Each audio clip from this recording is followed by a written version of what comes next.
এইবাৰ আমেৰিকাৰ মহৰ এঠা দৈৰে আপুনিও ল'ব পাৰিব ভোগালীৰ জুতি। এইবাৰ আপোনাৰ ভোগালীৰ জলপানত কি কি খাদ্য সম্ভাৰ থাকিব? মহৰ এঠা দৈ গাখীৰেৰে আপুনিও ল'ব বিচাৰিছে নেকি ভোগালীৰ জুতি? তেন্তে ভোগালী জলপানৰ তালিকাত আপুনি ল'ব পাৰে আমেৰিকাৰ মহৰ এঠা দৈ। নলবাৰী জিলাৰ শিয়ালমাৰীৰ আমেৰিকা চকত শান্তিৰাম দধি ভাণ্ডাৰত আপুনি পাব নিৰ্ভেজাল মহৰ এঠা দৈ। বংশানুক্ৰমিকভাৱে মহৰ এঠা দৈ প্ৰস্তুত কৰি অহা শান্তিৰাম দধি ভাণ্ডাৰে এইবাৰ ভোগালীৰ বাবে মজুত কৰিছে 15 পৰা 20 কুইণ্টল মহৰ এঠা দৈ।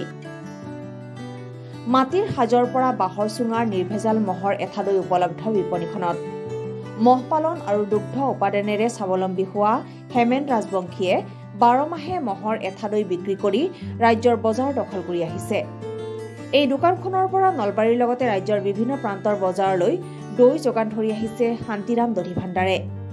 এবাৰ আমেৰিকা চকৰ এঠা দৈৰ সোৱাদ ল'বলৈ জিলাখনৰ বিভিন্ন প্ৰান্তৰ পৰা গ্ৰাহকে দৈ ক্ৰয় কৰিবলৈ আহে বুলি জানিবলৈ দিয়ে বিপণীখনৰ গৰাকীয়ে।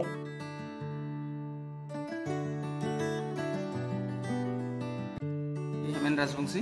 কি ক'ব বিহু সমাগত কেনেকুৱা ব্যস্ততা কেনেকুৱা আপোনালোকৰ? খুব ব্যস্ততা বিহুৰ এইকেইদিন। আমাৰ বিহু মানে আমাৰ ব্যৱসায়তে ব্যস্ততাটো, বাকী বিহু তাৰ সেইটো সেনেই। দৈ কিমান বনাইছে এইবাৰ? দৈ 1800 লিটাৰ মান।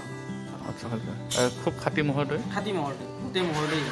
বাকী আমাৰ বেলেগ নাই, মহৰ দৈয়ে বিক্ৰী হয়। বিক্ৰীও হয়। যিটো আমি খোলা দৈ দিছোঁ সেইটো মানে খোলা মানে লিটাৰ হিচাপত জুখি দিওঁ, সেইটো 150 টকা।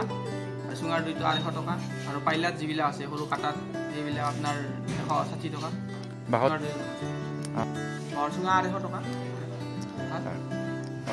আমেৰিকাৰ দৈ বুলি এটা আছে আৰু সেই সন্দৰ্ভত মানে দৈটো ভাল পাইছে আৰু ভালকৈ দি আছোঁ মানুহক, বিশ্বাসযোগ্যভাৱে দি আছোঁ, ভালদৰে দি আছোঁ। তোৰ পৰা আপোনাৰ 4 কিলোমিটাৰ পূবে টিহু ষ্টেচনৰ পৰা এই জাগাখিনি আমি শিয়ালমাৰী বুলি কয়। শিয়ালমাৰী আমেৰিকা চ' ইয়াৰ পৰা আখৰা আপোনাৰ মেইন হাইৱে পাব লাগিলে আপোনাৰ 7 কিলোমিটাৰ। 2006 চনৰ পৰা দৈৰ কাম কৰিছোঁ। প্ৰতিবাৰে গ্ৰাহকৰ ভিৰ হয়? প্ৰতিবাৰে গ্ৰাহকৰ ভিৰ হয়।